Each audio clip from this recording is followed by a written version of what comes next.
Case number 3, इस case में हमारे पास एक यूनिफॉर्म रेक्टेंगुलर प्लेट दिया गया है जिसका मास कैपिटल M है और जिसकी लंबाई L है और चौड़ाई B है, और हमें यह बोला गया है कि इस यूनिफॉर्म रेक्टेंगुलर प्लेट के इस AB एक्सिस के about moment of inertia calculate कीजिए। क्लियर है। और यह जो AB एक्सिस है इस यूनिफॉर्म रेक्टेंगुलर प्लेट के इस लेंथ से होके गुजर रहा है। क्लियर है, ठीक है। तो इस AB एक्सिस के अबाउट इस यूनिफॉर्म रेक्टेंगुलर प्लेट के मोमेंट ऑफ इनर्शिया को कैलकुलेट करने के लिए हम लोग इस AB एक्सिस से x डिस्टेंस पे आकर के, ठीक है, इस AB एक्सिस से x डिस्टेंस पे आकर के हम लोग एक स्ट्रिप कंसीडर करेंगे, और यह जो स्ट्रिप होगा वह रॉड के शेप में हम लोग कंसीडर करेंगे। क्लियर है, ठीक है। और यह जो स्ट्रिप होगा और इस स्ट्रिप की जो मोटाई हम लोग मानेंगे वह dx मानेंगे, और यह जो स्ट्रिप हमने कंसीडर किया यह स्ट्रिप इस AB एक्सिस के पैरेलल है। क्लियर है, हमने यह जो स्ट्रिप कंसीडर किया है यह स्ट्रिप इस AB एक्सिस के क्या है, पैरेलल कंसीडर किया। क्लियर है। और इस स्ट्रिप का जो हमने मोटाई माना वह dx माना, और यह स्ट्रिप हमने इस AB एक्सिस के इस पॉइंट से कितना डिस्टेंस पे लिया, x डिस्टेंस पे लिया। क्लियर है, ठीक है। तो इस स्ट्रिप का, इस एलिमेंट्री स्ट्रिप का जो मास होगा अगर उसे हम लोग dm बोल दे तो dm बराबर होगा कितना, ठीक है, वह होगा इस रेक्टेंगुलर प्लेट का जो डेंसिटी है उसे हम लोग सिग्मा बोलेंगे into area of elementary strip, into क्या होगा, area of elementary strip. Clear है। तो इस रेक्टेंगुलर प्लेट का जो डेंसिटी होगा वह कितना होगा, अगर उसको सिग्मा बोले हैं तो सिग्मा बराबर क्या होगा, mass of rectangular plate that is m upon area of rectangular plate that is L into b. तो यानी डेंसिटी जो होगा वह कितना होगा, सिग्मा बराबर m अपॉन एल बी होगा। तो सिग्मा की जगह पे हम लोग क्या लिखेंगे, m upon l into b. Area of elementary strip क्या होगा, इस एलिमेंट्री स्ट्रिप का जो लेंथ होगा वह किसके इक्वल होगा, इस L के इक्वल होगा।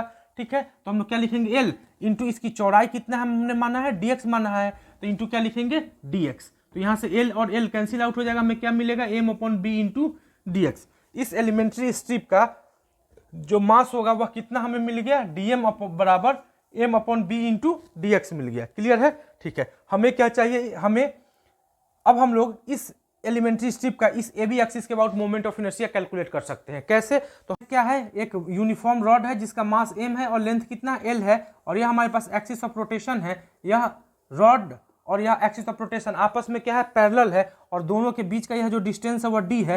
तो इस एक्सिस ऑफ रोटेशन के अबाउट इस रॉड का जो मोमेंट ऑफ इनर्शिया होता है वह कितना होता है, m इंटू डी स्क्वायर के इक्वल होता है। क्लियर है। तो इस फॉर्मूला का यूज करके हम लोग इस एलिमेंट्री स्ट्रिप का इस AB एक्सिस के about moment of inertia calculate कर सकते हैं। क्लियर है, ठीक है। तो मान लेते हैं कि इस एलिमेंट्री स्ट्रिप का इस AB एक्सिस के अबाउट जो मोमेंट ऑफ इनर्शिया है वह di है। तो di बराबर होगा कितना, di बराबर होगा कितना, इस एलिमेंट्री स्ट्रिप का मास, क्या लिखेंगे, मास इंटू इस एलिमेंट्री स्ट्रिप का और इस AB एक्सिस के बीच का जो परपेंडिकुलर डिस्टेंस है वह कितना है, x है, तो इंटू क्या लिखेंगे, x का स्क्वायर। क्लियर है। तो dm हमें पता है कितना हमारे पास, m अपॉन बी है इंटू dx है इंटू एक्स स्क्वायर है। तो यह हमें क्या मिल गया, इस एलिमेंट्री स्ट्रिप का इस AB एक्सिस के अबाउट मोमेंट ऑफ इनर्शिया मिल गया। क्लियर है, ठीक है। हमें क्या चाहिए, हमें इस AB एक्सिस के अबाउट इस यूनिफॉर्म रेक्टेंगुलर प्लेट का मोमेंट ऑफ इनर्शिया चाहिए। तो हम लोग दोनों साइड क्या कर देंगे, इंटीग्रेशन कर देंगे। ठीक है। तो अब हम लोग इस इक्वेशन में लिमिट डालते हैं। लिमिट कैसे डालेंगे, तो x को देखते हैं, x यहाँ पे क्या है, वेरिएबल है, तो x का यहाँ पे वैल्यू कितना होगा, 0, और x यहाँ से बढ़ते बढ़ते बढ़ते बढ़ते बढ़ते बढ़ते बढ़ते बढ़ते यहाँ जब आ जाएगा तो यहाँ पे x का वैल्यू कितना हो जाएगा, b हो जाएगा। यानी x कहाँ से कहाँ तक वैरी करेगा, 0 से लेकर b तक वैरी करेगा। तो हम इसका जो लोअर लिमिट होगा 0 होगा और अपर लिमिट कितना होगा, b होगा। ठीक है। इस AB एक्सिस के अबाउट इस यूनिफॉर्म रेक्टेंगुलर प्लेट का जो मोमेंट ऑफ इनर्शिया है वो i है, तो di का इंटीग्रेशन कितना हो जाएगा, i हो जाएगा। यहाँ से constant m by be constant है, बाहर ले लिए तो m अपन बी बाहर आ गया, अंदर क्या बचेगा, x square into d x, 0 to b। Clear है, ठीक है। तो अब इसको बस हम सॉल्व कर देते हैं। इसको जब हम सॉल्व करेंगे तो हमें क्या मिलेगा, i बराबर m upon b into x square का इंटीग्रेशन क्या होता है, एक्स क्यू अपॉन 3 होता है। तो हम लोग यहाँ क्या डालेंगे, x cube upon 3, 0 to b। अब हम इसको सॉल्व करेंगे तो हमें, अब हम लोग इसको सॉल्व करेंगे तो हमें क्या मिलेगा, i बराबर क्या मिलेगा, m upon b, upper limit डालेंगे तो बी क्यू अपॉन 3 माइनस जब लोअर लिमिट डालेंगे तो 0 क्यू अपॉन 3। तो हमें फाइनली क्या मिलेगा, m upon b into b cube upon 3। इससे कैंसिल आउट करेंगे, b square times cancel out हो जाएगा, तो i बराबर हमें क्या मिल गया, m b square upon 3। Clear है, क्लियर है। तो इस AB एक्सिस के अबाउट इस यूनिफॉर्म रेक्टेंगुलर प्लेट का जो मोमेंट ऑफ इनर्शिया होगा वह कितना होगा, m b square upon 3। Clear है। अब हम लोग सेकेंड मेथड से इसी प्रॉब्लम को सॉल्व करते हैं। क्लियर है, ठीक है। यह हमारे पास एक रेक्टेंगुलर प्लेट है जिसका मास m है, लेंथ l है और चौड़ाई b है। क्लियर है। हमें इस यूनिफॉर्म रेक्टेंगुलर प्लेट के इस ए बी एक्सिस के about moment of inertia calculate करना है। क्लियर है। ए बी एक्सिस कहां से होकर गुजर रहा है? इस यूनिफॉर्म रेक्टेंगुलर प्लेट के लेंथ से होके गुजर रहा है। क्लियर है, ठीक है। तो मान लेते हैं कि इस ए बी एक्सिस के अबाउट इस यूनिफॉर्म रेक्टेंगुलर प्लेट का जो मोमेंट ऑफ इनर्शिया है वह आई है। तो आई का जो भी वैल्यू होगा उस वैल्यू में यह एल नहीं आएगा। ठीक है, आई का जो भी वैल्यू होगा उस वैल्यू में क्या नहीं आएगा? यह एल नहीं आएगा। यह इस क्योंकि यह जो एल है वह किसके पैरेलल है? इस ए बी के पैरेलल है। क्लियर है, ठीक है। तो हम लोग करेंगे क्या कि इस रेक्टेंगुलर प्लेट को इधर से कंप्रेस करना चालू करेंगे। इधर से क्या करेंगे? कंप्रेस करना चालू करेंगे और इधर से भी क्या करेंगे? कंप्रेस करना चालू करेंगे। क्लियर है। तो हमें यह इधर से कंप्रेस होते होते होते होते कुछ इस तरीके का एक हमको रॉड मिल जाएगा। क्लियर है। यानी कि इस यूनिफॉर्म रेक्टेंगुलर प्लेट को हम लोग एक रॉड के रूप में रिप्लेस कर सकते हैं। ठीक है, एक रॉड के रूप में हम लोग क्या कर सकते हैं? रिप्लेस कर सकते हैं। क्लियर है। और इस रॉड का मास जो होगा वह क्या होगा? इस यूनिफॉर्म रेक्टेंगुलर प्लेट के मास की इक्वल होगा। और इस रॉड का जो लेंथ होगा वह कितना होगा? यह लंबाई होगा। और यह कितना हमारे पास? b है। क्लियर है। और एक्सिस ऑफ रोटेशन कहां से होकर गुजरेगा? इसके इस इंड से होकर गुजर रहा है, तो यहां से हम लोग एक्सिस ऑफ रोटेशन ऐसे ए बी गुजार देंगे। क्लियर है। तो हमें पता है कि इस A B axis of rotation के अबाउट इस रॉड का जो मोमेंट ऑफ इनर्शिया होता है वह कितना होता है? mb²/3। क्लियर है। तो चूंकि हमने इसी यूनिफॉर्म रेक्टेंगुलर प्लेट को इस रूप में इस रॉड से रिप्लेस कर दिया है, तो इस रॉड का जो मोमेंट ऑफ इनर्शिया होगा सो ही क्या होगा? इस यूनिफॉर्म रेक्टेंगुलर प्लेट का मोमेंट ऑफ इनर्शिया होगा। क्लियर है। तो इस यूनिफॉर्म रेक्टेंगुलर प्लेट का जो मोमेंट ऑफ इनर्शिया होगा ए बी एक्सिस के अबाउट वह कितना होगा? mb²/3 होगा। क्लियर, क्लियर, ठीक है, ओके, थैंक। क्लियर है। अब हम लोग केस 3 का सेकेंड पार्ट देखते हैं। ठीक है, इस केस में हमारे पास एक यूनिफॉर्म रेक्टेंगुलर प्लेट दिया गया है जिसका मास m दिया गया है, लेंथ l दिया गया है और चौड़ाई b दिया गया है। क्लियर है। और हमें यहाँ बोला गया है कि इस यूनिफॉर्म रेक्टेंगुलर प्लेट के इस सी डी एक्सिस के about moment of inertia calculate करके बताइए। क्लियर है, ठीक है। तो यह जो सी डी एक्सिस है इस यूनिफॉर्म रेक्टेंगुलर प्लेट के चौड़ाई से होके गुजर रहा है। क्लियर है, ठीक है। तो इस सी डी एक्सिस के अबाउट इस यूनिफॉर्म रेक्टेंगुलर प्लेट के मोमेंट ऑफ इनर्शिया को कैलकुलेट करने के लिए हम लोग क्या करेंगे? यहाँ से x डिस्टेंस पे आकर के एक एलिमेंट स्ट्रिप, एक स्ट्रिप कंसीडर करेंगे। और यह स्ट्रिप जो होगा वह किसके पैरेलल होगा? इस सी डी एक्सिस के पैरेलल होगा। और इस स्ट्रिप का जो मोटाई हम लोग कौन मानेंगे? वह कितना मानेंगे? dx मानेंगे। ठीक है, इस स्ट्रिप का हम लोग मोटाई कितना मानेंगे? dx मानेंगे। क्लियर है, ठीक है। तो इस एलिमेंट्री स्ट्रिप का जो मास होगा अगर उसे हम लोग dm बोले तो dm बराबर होगा कितना? इस रेक्टेंगुलर प्लेट का डेंसिटी यानी sigma into area of elementary strip, area of elementary strip. ठीक है, क्लियर है। तो सिग्मा हमारे पास कितना होगा? तो सिग्मा जो होगा इस यूनिफॉर्म रेक्टेंगुलर प्लेट के लिए जो सिग्मा होगा, सरफेस डेंसिटी जो सिग्मा होगा वह क्या होगा? इस यूनिफॉर्म रेक्टेंगुलर प्लेट का मास m अपॉन एरिया, एरिया कितना होगा? l इंटू बी होगा। क्लियर है। तो सिग्मा के जगह पे हम लोग कितना डालेंगे? m upon l into b डालेंगे। एरिया ऑफ एलिमेंट्री स्ट्रिप कितना होगा? तो इस एलिमेंट्री स्ट्रिप का जो यह लेंथ होगा वह कितना होगा? किसके बराबर होगा? इस b के बराबर होगा। और डेंसिटी कितना है? dx है। तो इस एलिमेंट्री स्ट्रिप का जो एरिया होगा वह कितना होगा? b इंटू dx होगा। तो हम क्या लिखेंगे? b into dx। यहाँ से b कैंसिल आउट हो जाएगा तो हमें क्या मिलेगा? m upon l into dx मिलेगा। यह dm मिल गया, हमें इस एलिमेंट्री स्ट्रिप का मास मिल गया। क्लियर है, ठीक है। तो इस एलिमेंट्री स्ट्रिप का इस सी डी एक्सिस के बाद जो मोमेंट ऑफ इनर्शिया होगा उसे अगर हम di बोले तो di बराबर कितना होगा?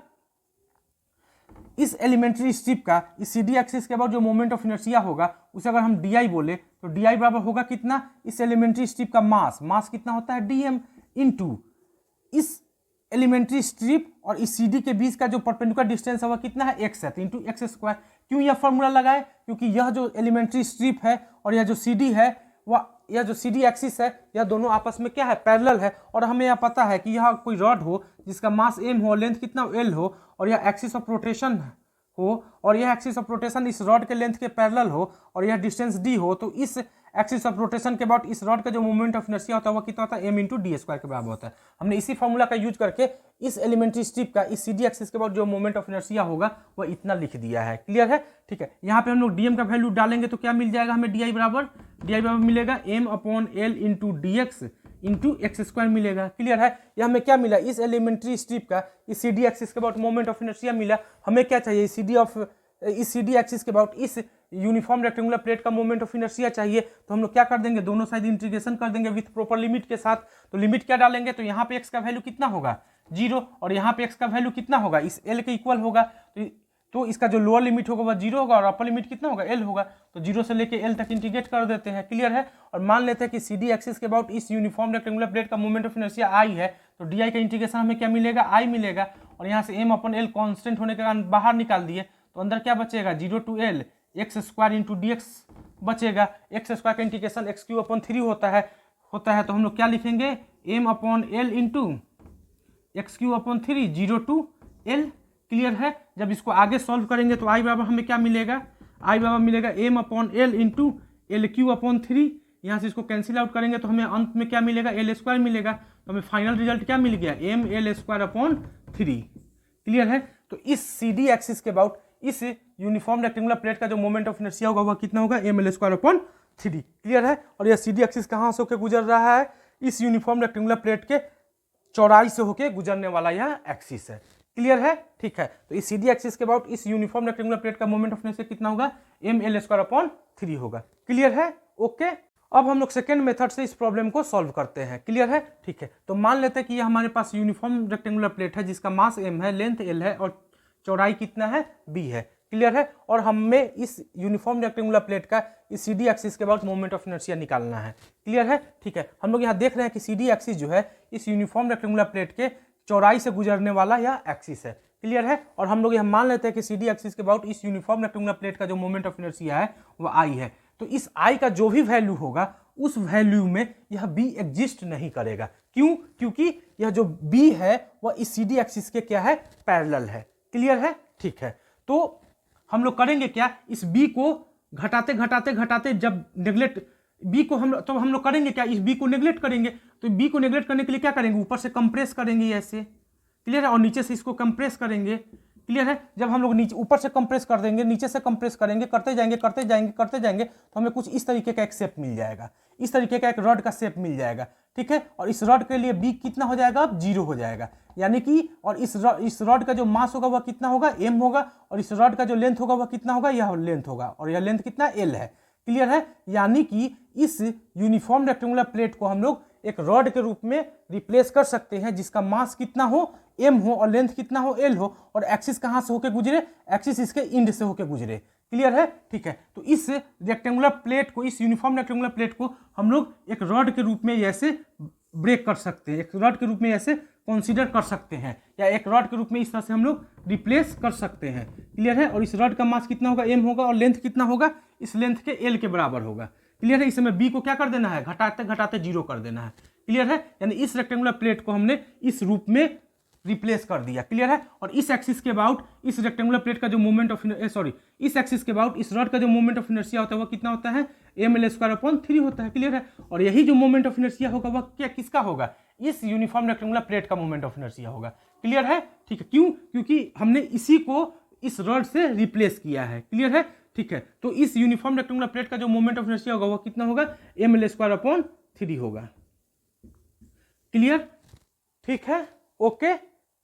तो आप इस वीडियो को एक बार जरूर देखिएगा, इस प्रॉब्लम को इस मेथड से एक बार जरूर सॉल्व कीजिएगा। ओके। क्लियर है। अब हम लोग इसी प्रॉब्लम को तीसरा मेथड से सॉल्व करते हैं। क्लियर है। तो मान लेते हैं कि हमारे पास यूनिफॉर्म रेक्टेंगुलर प्लेट है जिसका मास m है, लेंथ l है और चौड़ाई कितना है, b है।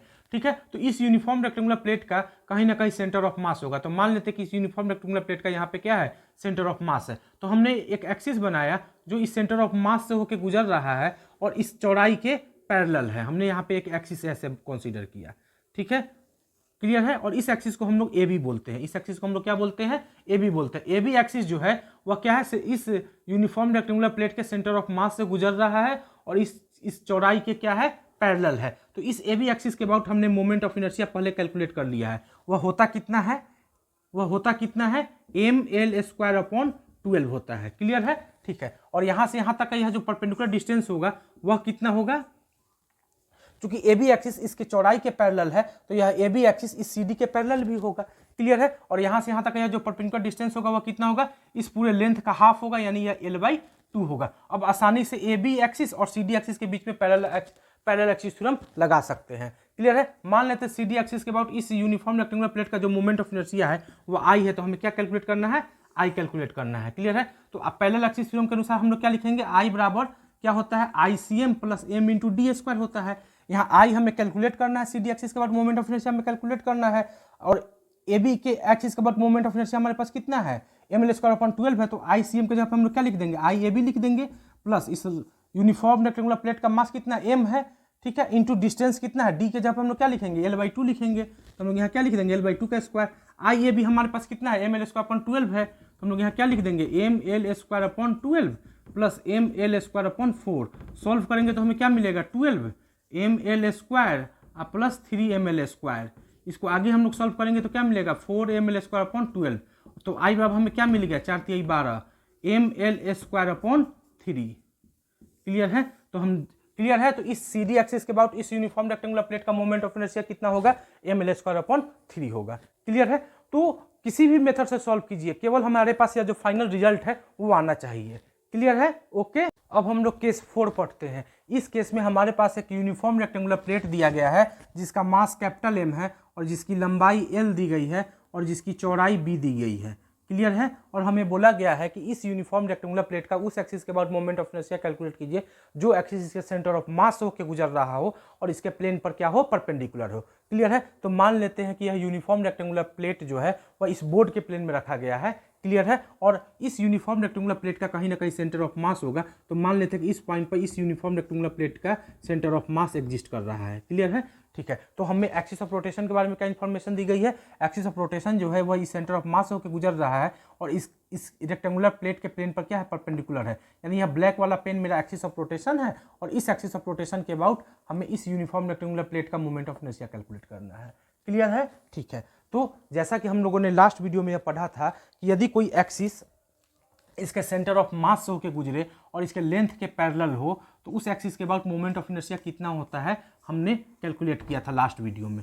तो हमने यह एक्सिस बनाया, यह एक्सिस किसके पैरेलल है, लेंथ के पैरेलल है, और इस एक्सिस को हमने एक्स एक्सिस बोला, इस एक्सिस को हम लोग क्या बोले, एक्स एक्सिस बोलते हैं। क्लियर है। तो इस एक्सिस के अबाउट हमें इस रेक्टेंगुलर प्लेट का मोमेंट ऑफ इनर्शिया कितना होता है वो हमें पता है। अगर इस एक्स एक्सिस के अबाउट इस यूनिफॉर्म रेक्टेंगुलर प्लेट के मोमेंट ऑफ इनर्शिया को अगर हम आई एक्स बोले तो आई एक्स बराबर क्या होगा, एम बी स्क्वायर अपॉन 12 होगा।